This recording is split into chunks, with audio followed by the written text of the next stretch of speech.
9 cricket. Wasim Akram का बेटा Taimur Akram mix martial art fighter बन गया।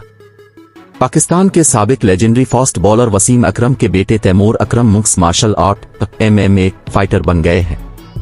NDTV की एक रिपोर्ट के मुताबिक वसीम अकरम ने मुत्तहिदा अरब अमारात में एक तकरीब के दौरान इस बात की तस्दीक की है।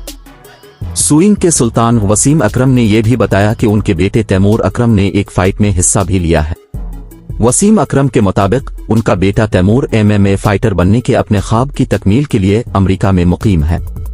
वसीम अकरम ने क्रिकेट पाकिस्तान से गुफ्तगू करते हुए कहा कि मेरा बेटा अमेरिका में रहता है, वहां क्रिकेट ज्यादा नहीं है।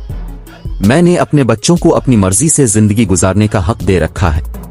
अगर वो फाइटर बनना चाहता है तो उसे जरूर बनना चाहिए।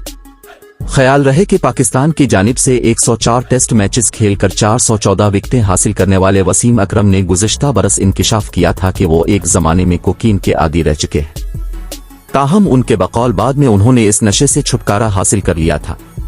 वसीम अकरम की पहली बीवी आमा में 2009 में इंतकाल कर गई थी। बाद अगस्त 2013 में उन्होंने एक ऑस्ट्रेलियन खातून शनीरा थॉम्पसन से शादी कर ली थी।